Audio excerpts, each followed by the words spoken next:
An original. From Story Studio Network. Welcome to the Fatigue Fixer podcast. Have you ever wondered why you and most of the women you know seem tired so much of the time? Well, this is the podcast where we explore why. I'm your host, Dr. Sarah Vedboncoeur. I'm a naturopathic doctor, hockey and baseball mom, bookworm, and nerd at heart who's fascinated by the state of modern women's health and well-being. I've had the privilege of treating thousands of women in my practice over the past 14 years, and hearing your stories has taught me an important lesson. Women are incredibly strong, resilient, and self-aware. And yet, too many of us are struggling to show up fully in our lives because we're tired and unwell. I want you to have the energy you need to share your unique gifts with the world because we are in desperate need of more female leadership. So join me for conversations that will help you feel less alone, more informed about all the things that might be draining your energy, and inspired to fix your fatigue and wake up every morning feeling rested and excited for the day ahead. I can't wait to share today's episode with you. So let's get into it.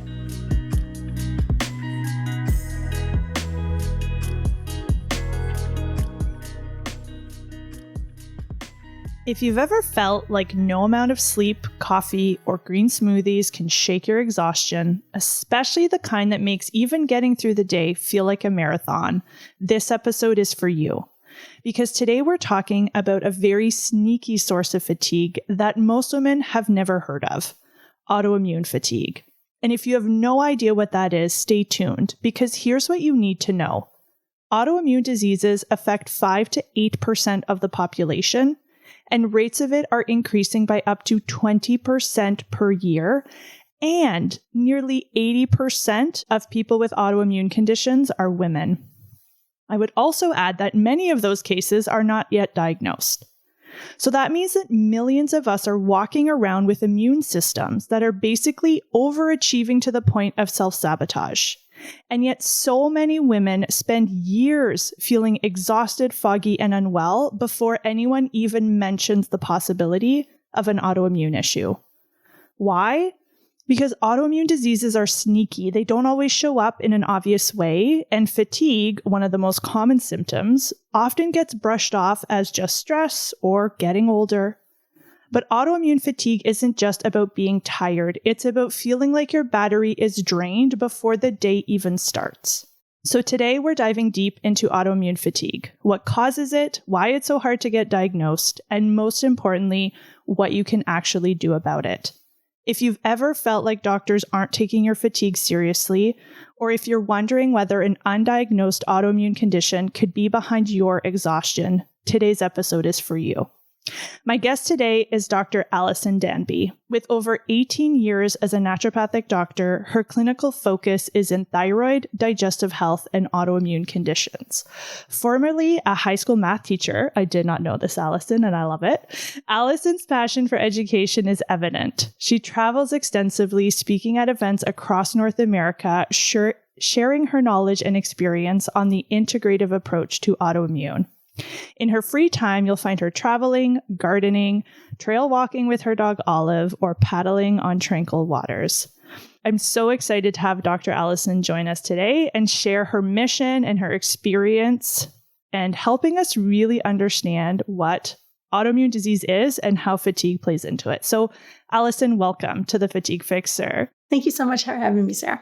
I'm excited to have this conversation with you. So, maybe for people who are new to the concept of autoimmunity or autoimmune disease, what are autoimmune conditions? Like, what do people need to know about what they are?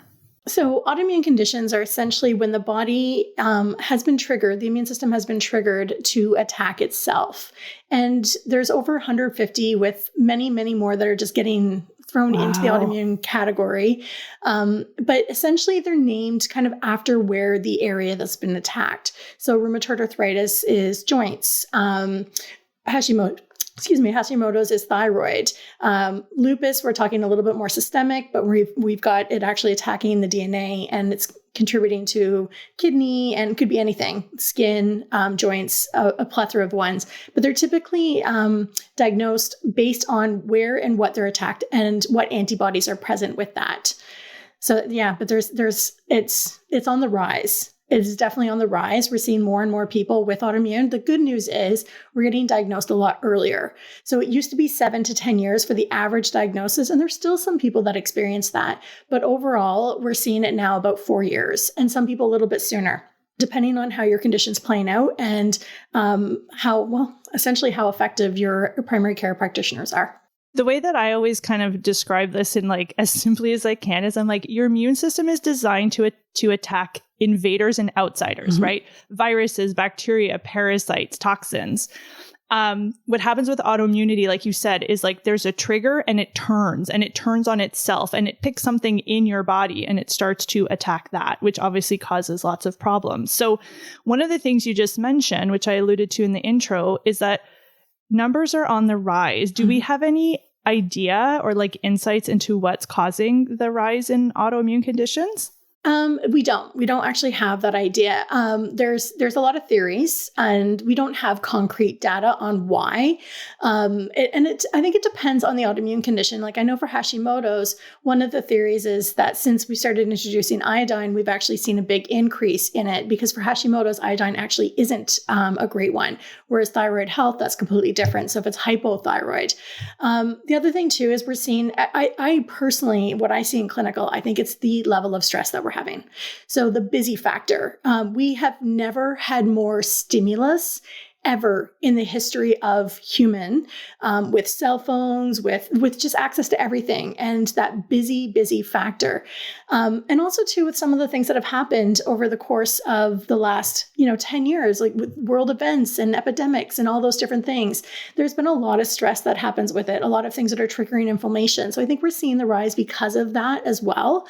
There's been a lot. And one of the top things that we're probably going to address today, later on in the conversation, is the nervous system. So the nervous system has never been more stimulated. And the benefit on that flip side is we've never actually been able to figure that information out. And now we can. So yeah, I think that's one of the main areas. And when I'm working with clients, that's one of the top areas that we kind of dive into and see the best results, more of a lasting result. I have what's called the lottery syndrome, is when people start to get into remission and they start to feel better, they go back to the lifestyle they had that put them into that. And then we see it flare up and repeat over again. And that's why I call it lottery syndrome, because 85% of the people that win the lottery are back to where they were before they won it within 5 years. And I see that with autoimmune as well, because we make the changes to feel better if you're one of the individuals that are making the changes. And I'm guessing that people that are listening to this podcast are in that camp. And then we just go back to, well, I'm feeling good, so I can do this, and this, and skip out on a lot of the foundations that got you there in the first place.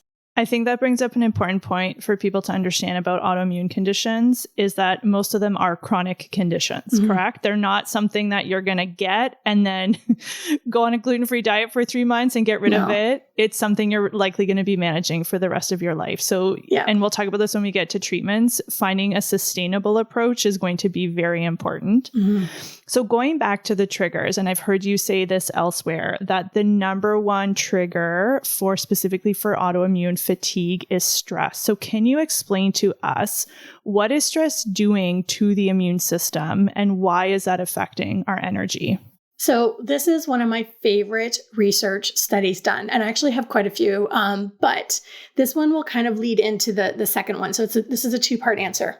There was a study done on rats, and what they did was they stressed out these rats.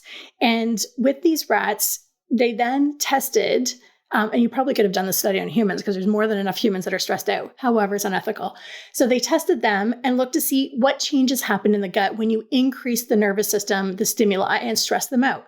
And they actually saw an increase in hyperpermeability, which is leaky gut. They saw an increase in endotoxins, which is the bacteria byproduct. That's not a great one that's being produced by a lot of the imbalance that's happening. And then we saw an increase in translocation, which just means it went throughout the body because your gut was hyperpermeable. That was due to stress, and no change in diet, nothing. Then they gave these rats antibiotics before stressing them out, and none of that happened. Then they gave them probiotics, and none of that happened. Well, it did to a different level. So it wasn't as good as antibiotics, but it still helped prevent it to the level of without it. So the takeaway isn't to take antibiotics before you get stressed out or even a probiotic. The takeaway is what stress does to our gut.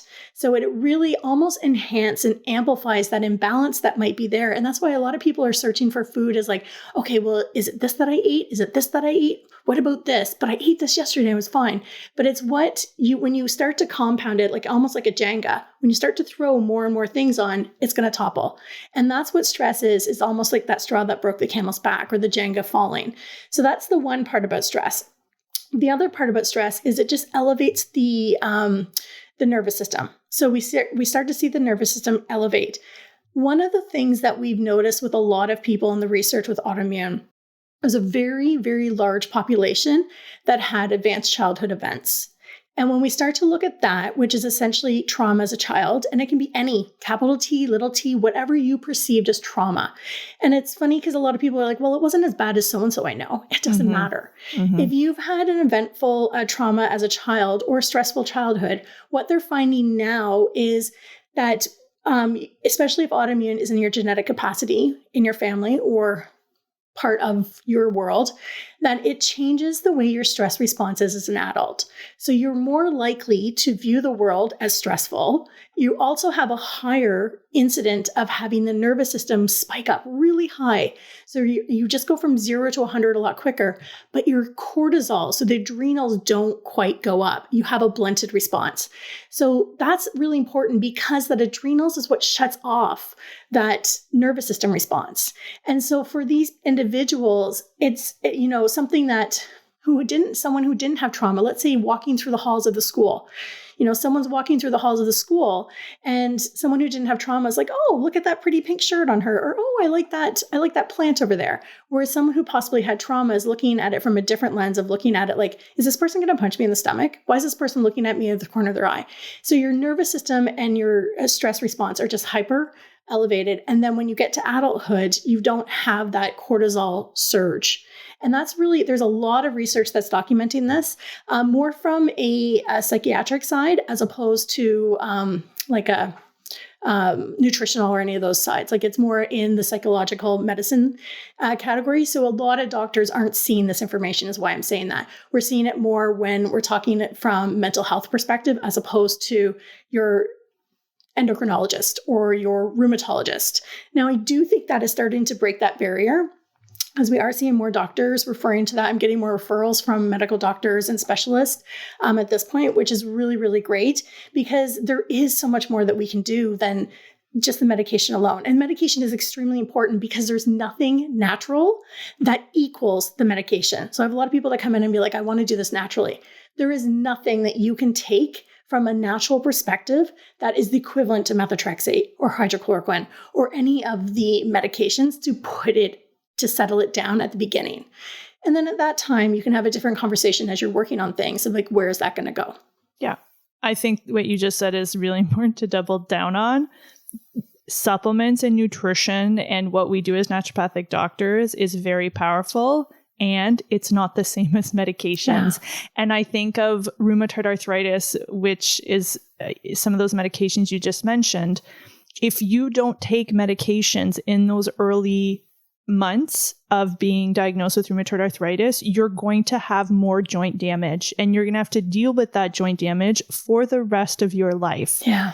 So really important that medication be part of your toolkit. And what we're going to talk about today are a lot of the other things. So I want to pick up on a couple of things you said. So would a different way to interpret what you said about the nervous system being like our people who have these adverse childhood events, their brain is maybe hyper aware and hyper susceptible to stress, but their body / adrenals isn't responding in an adequate way? Is that a different way of saying that? So that nervous energy, that anxiety energy never shuts off. Right. So they're just constantly or just more stimulated. So it's almost like a car that's constantly revving or like the brakes just don't work. You just don't have the brakes to put it on. And that's why actually one of the drugs that helps suppress the immune system is the stress hormone. Totally. Right? Prednisone, cortisol, like cortisol. That's what it is. And so that's why it's really interesting when you start to look at that research, you're like, okay, well, wait a second.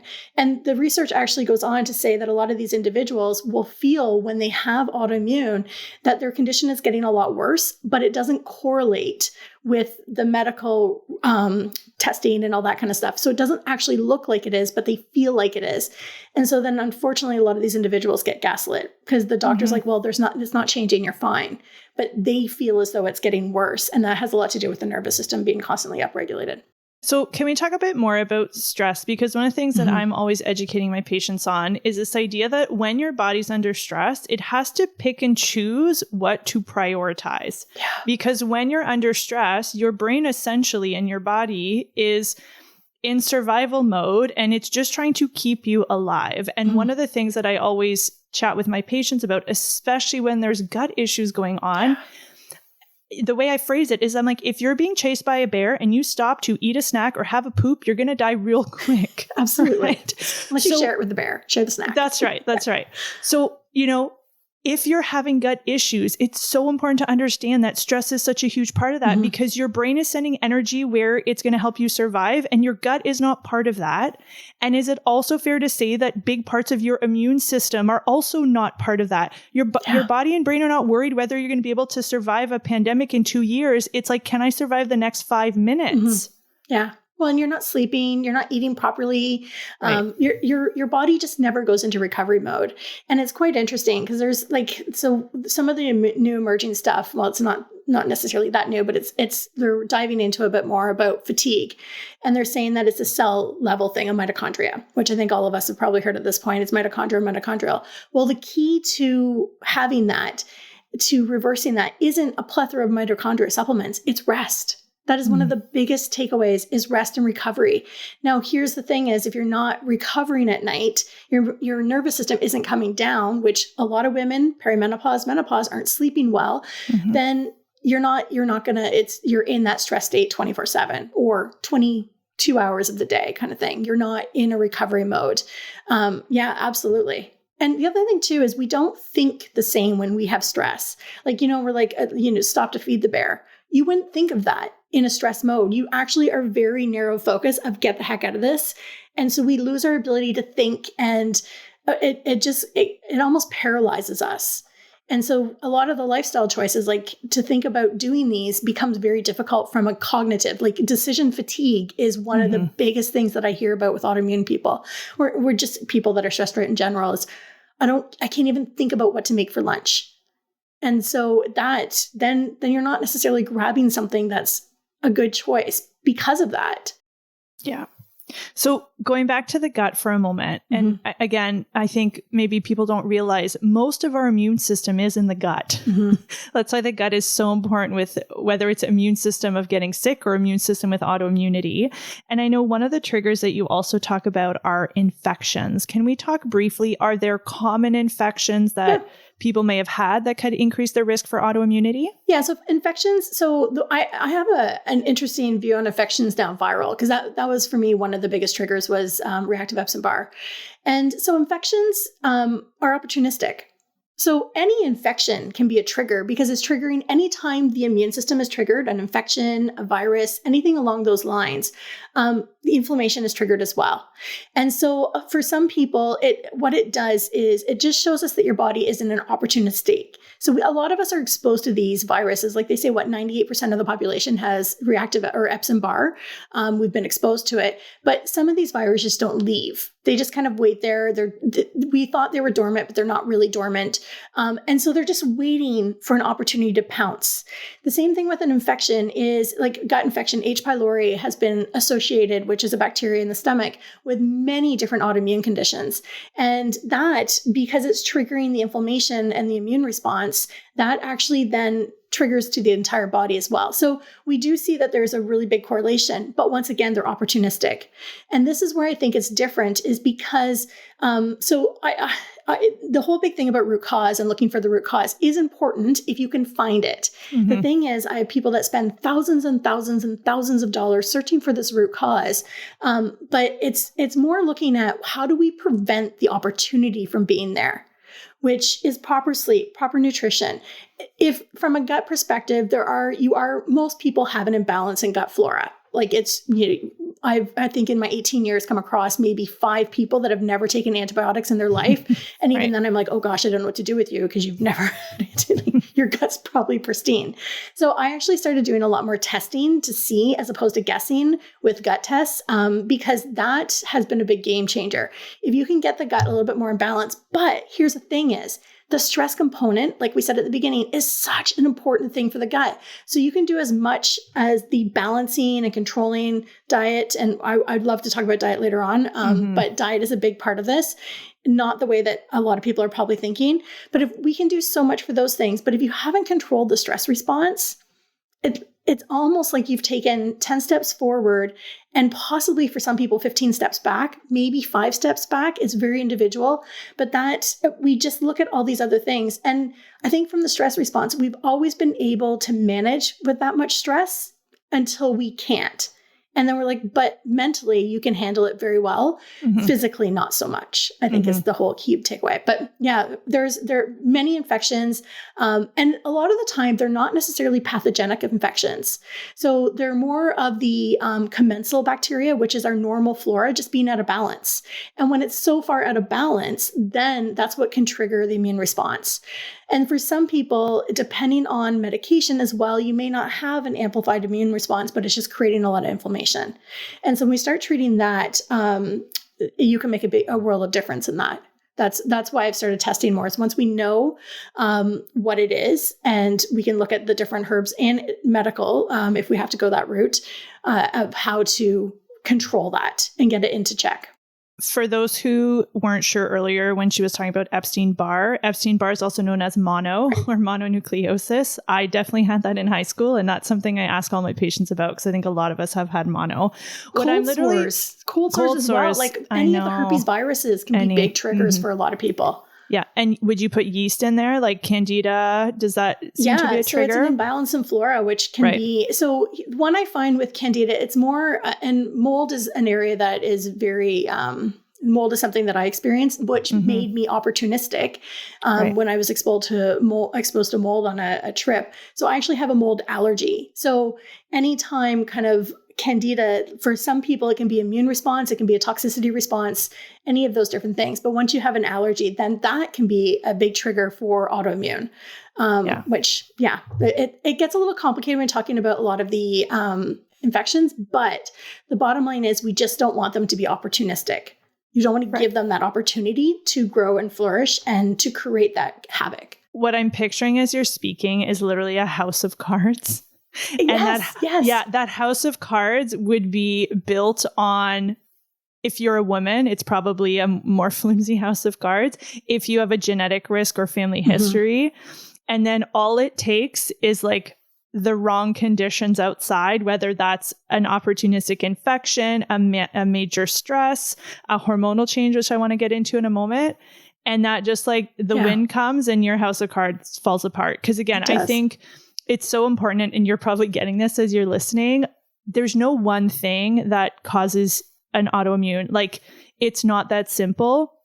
I think for most people, you're going to have multiple factors. And then at some point, like you said, something comes along and it's the straw that breaks the camel's back. And we get this disease that shows up.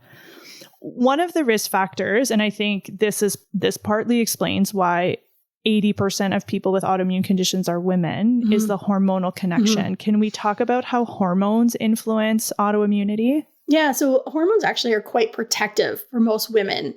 Depending on the autoimmune condition, estrogen can be a little bit more of a trigger. But when we start to see hormone changes, like for some autoimmune conditions, MS is a perfect example, it goes into remission for a lot of people when they're pregnant.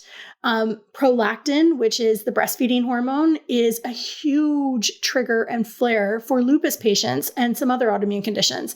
So it really depends on the autoimmune condition, but in general, hormones are extremely protective. They have a lot of anti-inflammatory properties. They control a lot of things with the immune system. We see one of the things that we also see, which is not autoimmune, is as progesterone levels decline, we see increase in histamine, because progesterone has a lot of histamine receptors, or aids in histamine clearance and binding. So when we start to look at that, hormones play a really big impact on inflammation and immune response. Another classic example is the amount of women that feel like they're getting sick right before their period when hormones drop the lowest. You kind of feel like you're coming down with something. And then as they go back up, you start to feel better.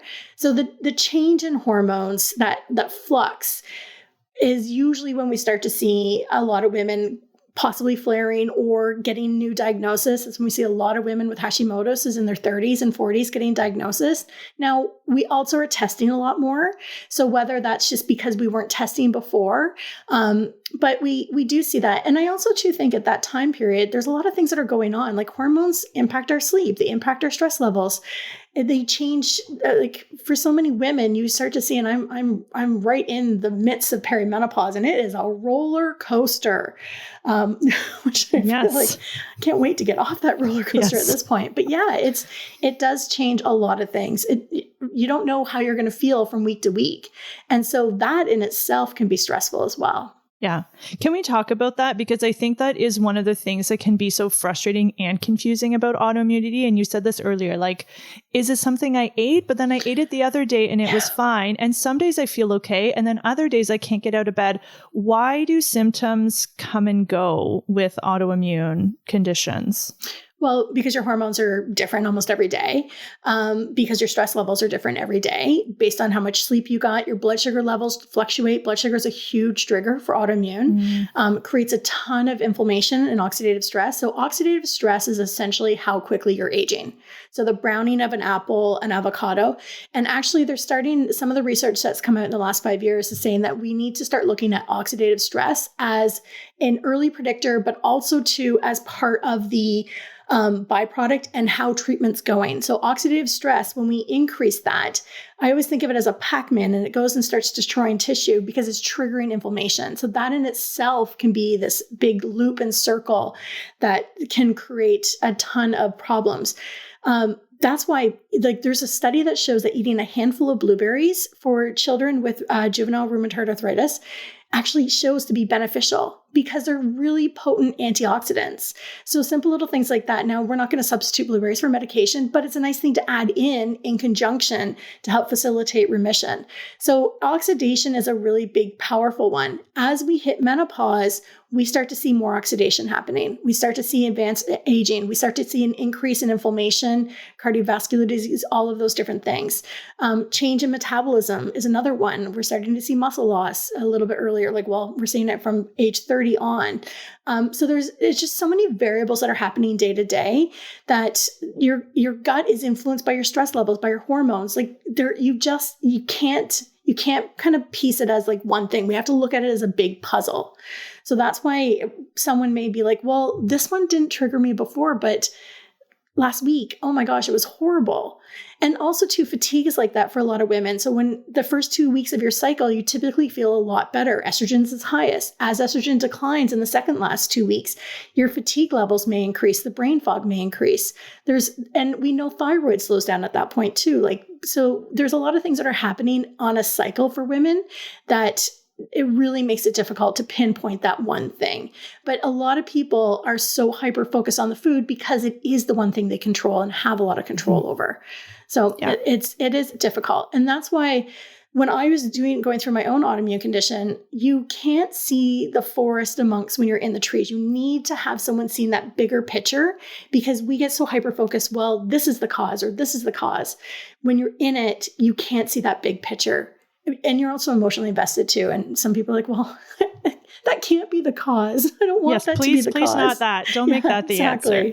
Yeah. I want to get into treatments. Before we get into treatments, I'd love to chat about testing. So when these symptoms are coming and going and it's hard to figure out what's going on, is this where testing can be helpful? Absolutely. And do we have any way of assessing oxidative stress, like in a kind of regular or not so much? I didn't think so. Not really. I can't think more so inflammatory markers, but even sometimes that's not a great marker. But we don't have great ways of assessing it, not yet in common medicine. There are some functional ones, but once again, they don't have a lot of research behind them. They're very fragile. I don't know if I would trust them at this point is what I'm saying. Okay. So if a woman's listening to this and she's like, I wonder if part of my fatigue is autoimmune fatigue. Maybe she has a family history. Maybe she's, has some risk factors. how do you start this conversation? Or like, how do you approach your doctor to say, can I get some testing? Are there specific tests? Would it obviously depend on like the kind of symptoms she's having? How do we navigate the testing conversation? So one of the first symptoms of autoimmune is fatigue. And it's a fatigue of like heavy exhaustion fatigue, because your mitochondria is now no longer pumping energy. It's now a signal molecule saying danger, danger, danger. And so, can I just interject for mitochondria, for people who didn't take grade 9 science, or probably more advanced science than that, is basically the energy producing center in every cell in your body. So they're really important for producing energy. Yeah. Sorry, carry on. No, that's it. Thank you. So the mitochondria that's in your muscle cell, in your heart tissue, all those different cells now no longer is creating the energy. It's creating a signal, danger signal, telling everyone, oh my gosh, danger everywhere. So when we start to look at that, the fatigue is that first symptom. So when you're starting to have fatigue, and the problem is a lot of women make excuses of why we have fatigue. And a lot of us do have reasons why we might have fatigue.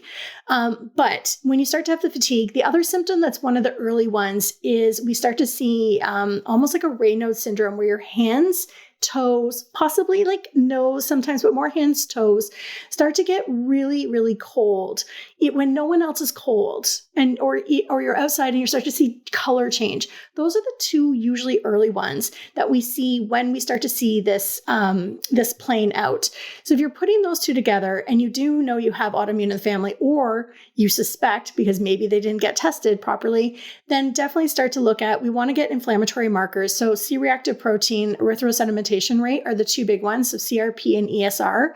We want to look at those.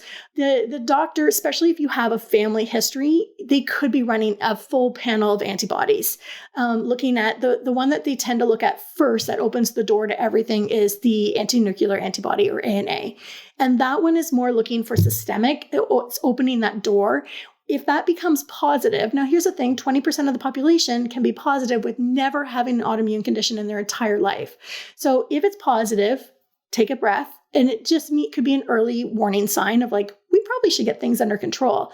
If not, then there's other tests that they will start to run. And I run this all the time in practice. In fact, I've caught 4 lupus cases in 2024 because for some reason the family doctor just wasn't catching it. And this is the hard part, is a lot of family doctors don't feel confident in testing for autoimmune. It's not that they don't want to, it's just that they may not feel as confident as they can. The other thing that we start to see changes in is just simple white blood cells. So your white blood cell count may drop. And then the other thing that we can look at is your neutrophil to lymphocyte ratio. So this is all in your normal blood work that hopefully you're getting every year, if not every other year, with a physical. And you can start to see, and this is where trends become really important, because maybe 5 years ago, your white blood cells were always normal. And then all of a sudden they started dropping. And a lot of the times it's just kind of ignored of like, well, this is, it's just the way it is. It's winter. Right. But when we start to look at those two markers, the neutrophils, the lymphocytes, this isn't a marker that's like, oh yeah, you have autoimmune at this point. I do think it is going to be, there's a lot of research that's being done on that. The neutrophils to lymphocytes should be a 2-to-1 ratio. So you should have 2 times more neutrophils than you should lymphocytes. When that becomes closer to a 1-to-1, that could be indications that your immune system is changing and how it's working and operating. So that's another really easy one. And it doesn't mean you have an autoimmune, but it definitely means that diving into a little bit more information is worth testing. And then there's other ones too, like the rheumatoid factor for rheumatoid arthritis, the CCP, which is the early detection. We don't have access to that as naturopathic doctors, but I believe I don't think medical doctors either do. I think there's some research being done right now of whether medical doctors will have access to it, at least right now in Canada, in Ontario. So yeah, there's a lot of early antibodies that you can get tested. And I always think, especially if you have it in your family, get a baseline. Right. And so, thyroid antibodies, get that tested. So you have a baseline. So if things progress, you can just check in on them and you have something like saying, okay, in 2024, 25, it was 0. And now it's this. Okay, there's definitely something going on. It's moving. Now, conventional medicine they have to justify why they're testing for it. So that's the hard part. Sometimes doctors just, because it's their license and they have to be able to defend it. So for them, it just may be something that they're not willing to do, which is their prerogative. And that's something that we can then go in and test for, or even help you advocate for it as well. I do a lot of advocation, or just even explaining test results and blood work.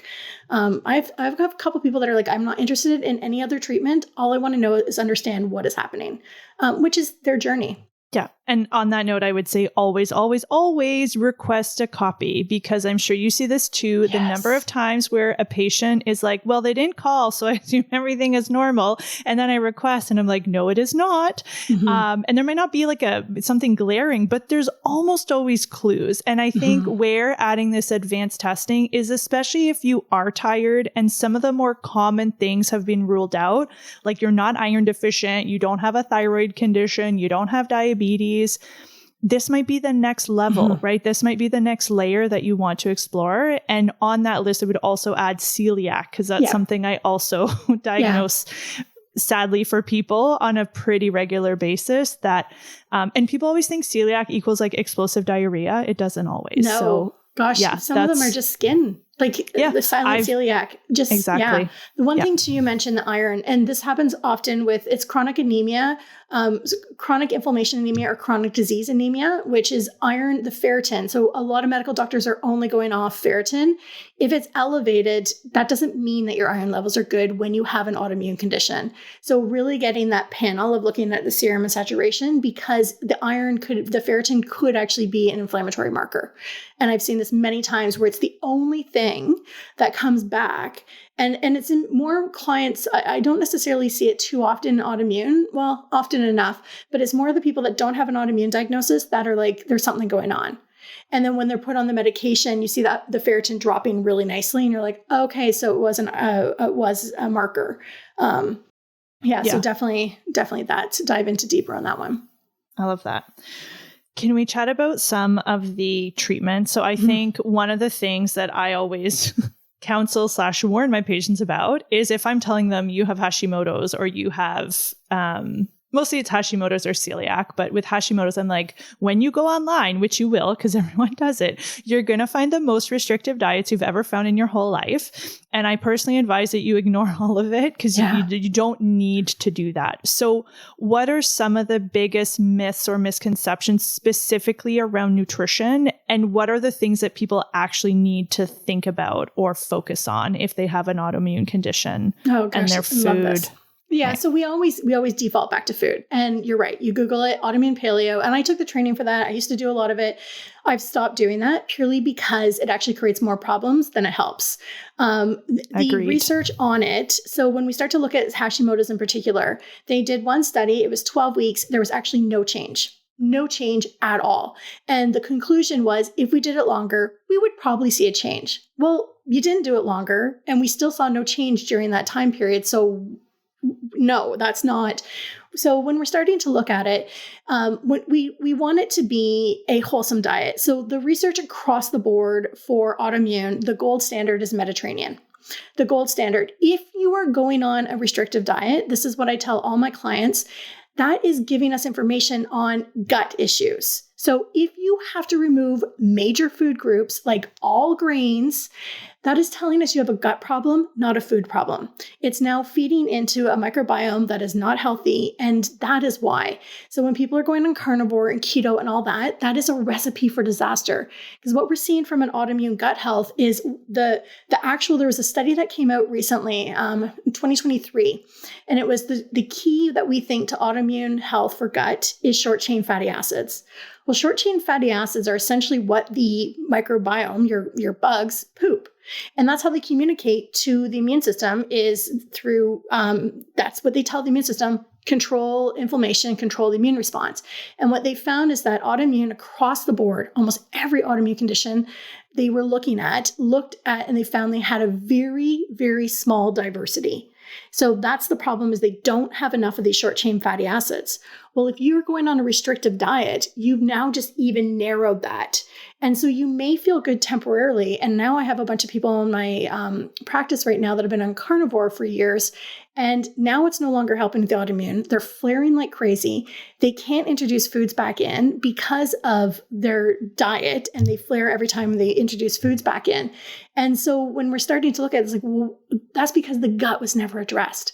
So Mediterranean is giving you tons of diversity. So it's feeding that microbiome beautifully. If you're reacting to foods, ask the question, is my gut in a healthy state? Is my stress levels in check? Because a lot of the time, the stress is going to cause the change in the gut, which amplifies. So Mediterranean diet, lots of vegetables, lots of fiber. Those are the big things. You shouldn't have to remove foods. In fact, when we start to look at it from a Hashimoto's perspective, you really don't need to remove a lot of foods.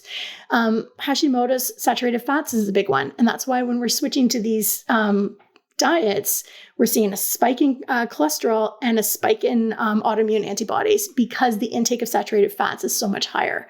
So balanced diet is the best. One of my favorite studies when we talk about autoimmune was done on rheumatoid arthritis. And this is by far one of my favorite. When we look at the outcomes for mental health, for energy, and for pain, they had a control group that did absolutely nothing. They had a group, and these are all women with rheumatoid arthritis. They had a group that did nothing. They had a group that did Mediterranean diet. They had a group that did exercise only, which was 20 minutes of biking and then some light weightlifting. Kept the heart rate at 80 to 60 to 80%. So nothing intense. We're not doing crazy CrossFit or anything like that. And they also had one community game a week with their exercise. And then the other one was exercise and Mediterranean diet. And when you look at the research, you think, Sarah, which one do you think had the best outcomes for mental health and overall physical activity or overall energy levels? I would have guessed the last one, the Mediterranean plus exercise. No. The exercise group by far outdid every single one of them in mental health, in pain, and in energy. And when you add in, so the Mediterranean diet group did do better than the Mediterranean diet alone. So Mediterranean exercise did do better than just diet alone. But the exercise group outperformed almost across the board in every single category for overall well-being. Wild. It is crazy. And that's because when you're doing light, gentle exercise, you're making your mitochondria more resilient. You're burning off those stress hormones. You're putting your body into a state, for a lot of people, a meditative state as well. So you're doing so many amazing things when you're moving your body. And it doesn't have to be intense. Blood sugar, we know that walking for 10 minutes after a meal helps control blood sugar and reduces weight. So when we start to look at the impact of exercise, it actually outperforms diet. Also, too, from an inflammatory or irritable bowel, when we start to look at hypnosis or a CBT, cognitive behavioral therapy, that's starting to outperform diet changes. Like when we look at the impact of what some of the most basic things can do for energy, mental health, and overall quality of life for autoimmune, that's where we just have to move our body. And it has to be a point. And the reason I made the emphasis on the heart rate, because autoimmune people will have what's called exercise intolerance. And this was the most frustrating thing of my journey, the exercise intolerance. I just wanted to run 10K, get back up to that. And every time I did, I would put myself into a flare, get up to the 5K, and I go into a flare. And for a lot of us, if we can keep that heart rate between 60 and 80 of your max, you will actually probably stay out of a flare. So, and there's a lot of great research that's coming out on exercise intolerance, and it's the heat and it's the long-term, like the lactic acid as well, that's creating all that. But those two things, so Mediterranean diet and exercise, those two, if you're doing those two things and then stress reduction, I had one client who I put this beautiful plan together. She had inflammatory bowel disease. She hadn't had a solid bowel movement in probably close to a year. And multiple times she wasn't leaving the house. It was just a horrific quality of life. And I put this beautiful protocol together.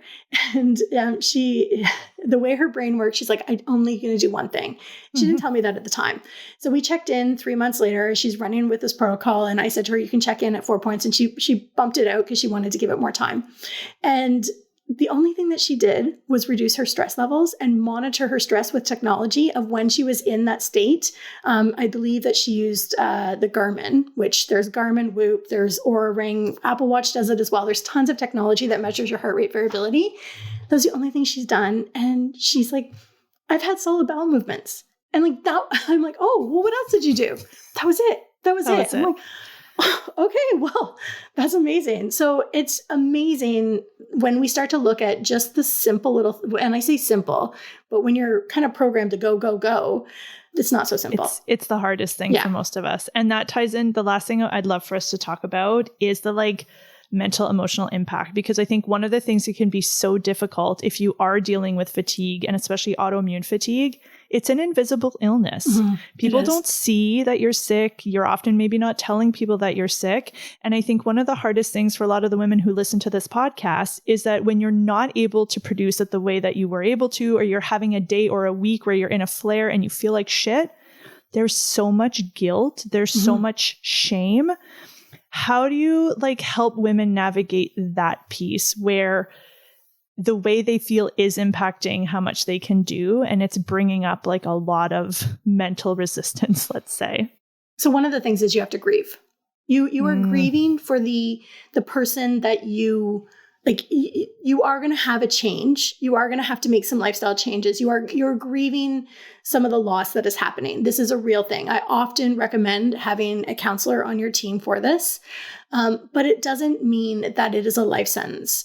For a lot of people, this is how I look at autoimmune, and this is how I've used it in my life. And you're right, it is a silent disease.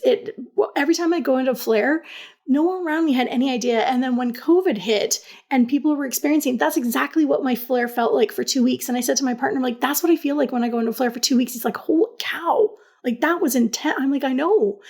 One of the things that I find is I look at autoimmune and I look at my journey as been a journey of me pivoting. So when I look at the stress that was in my life, a lot of the time stress comes from stuff that we don't necessarily want to do, but we're doing. And so I look at it as a point for you to pivot. And at the time it feels like, well, I don't want to, I want to be doing this. But I can honestly tell you the amount, looking back now, because mine's been 18 years since I was diagnosed, I think diagnosed in 2007, my last year of school. I have pivoted my whole, ramped it up and pivoted enough that I now have my dream life. I am now living the life that I can't imagine I would ever have. It's no longer in the rat race. I'm no longer driving an hour to the clinic. I sold it all and I just pivoted and listened to my stress response. And it seems hard at first and there's a lot of pushback and resilience, but when you kind of lean into, well, what could this look like? I walk my dog every morning in the park. I love it. I love my life. And so at the time it was hard to pivot, but I really do think that this is your body saying time to pivot. Yeah. I tell my patients, think of me as Ross Geller, pivot. So many of them say like, you're just playing in my head, pivot. Yeah. But that's one of the big things. The other thing too is knowing that this isn't how it has to be forever. I have many people that have gone to their dream jobs because their job was causing a lot of stress and they've just had to take a step back because they physically couldn't do it anymore. Now they're doing some virtual stuff online and like, this is amazing. I'm making more money. I get the schedule. I can have the nap on the couch. I can do all of those things. And it also has made you prioritize your health. So I think for a lot of people taking that step back of being like, well, how can I use this to my advantage? Because it is horrific. It is not something that any of us would have picked. But at the same time, we have to go through it. We're going through it. And there is another side if we actually stop and slow down. And I think that's where that stress in the last 4 years, I've really changed my practice to focus more on the nervous system than anything else, just after reading the research after research after research. In fact, everyone's like, well, the leaky gut. And I've talked to some of our colleagues that are big gut people. I'm like, what do you think causes it, the gut or the nervous system? I am actually camp nervous system, because what they're starting to see now is the changes in the nervous system. And we can track that with heart rate variability. We have the technology that many of us are wearing. You can track that almost 10 years before we start to see the gut changes. And so it's mind blowing when we start to look at it. The other part to your question, for a lot of us, especially women, we mentally have to see the data.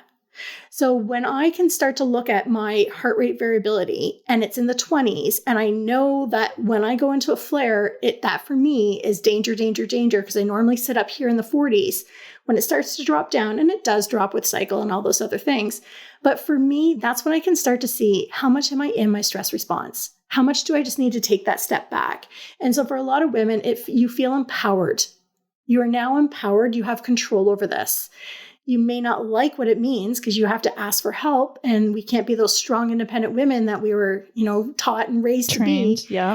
But being vulnerable and asking for help. And the other thing too is showing your family, like, okay, well, here's what my heart rate variability is. Here's when I'm feeling really good. Or you can start to see the climb as things go and then the drop. And you just get people on board then because it's not the silent condition at that point. So yeah, it can be a really difficult one to navigate. That's really helpful. I'm going to hear that word pivot in my head now too. And I think that's such important advice, right? So if you are feeling tired, if you are struggling with an autoimmune condition, it's like what Alison said, your life may not look and be as productive as you wanted or hoped, but it can be a beautiful opportunity to create something that actually just works better for your body, because your body is basically screaming help and trying to issue a massive SOS. And the sooner you can listen and honor and respond to that, your body will also respond to that. So Alison, I want to thank you so much. I learned so much. Team exercise. This has come up in the last many, many podcasts. Everyone's like number one thing, exercise. And that appears to be true for autoimmunity. Thank you so much for being here. I will make sure that we link to Alison's website and social media. Please go check her out. She's a wealth of knowledge when it comes to autoimmunity and health. Thank you so much for being here. Thank you. I've really enjoyed this. Good. Thank you for listening to today's episode, and I will see you back here in 2 weeks.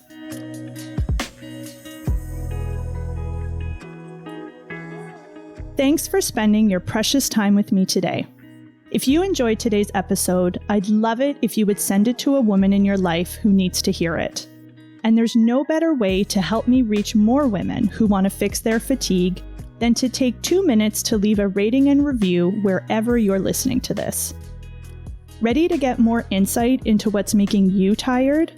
Find out which of the 5 most common types of fatigue you're dealing with by taking my fatigue fingerprint quiz at fatiguefixer.ca/quiz.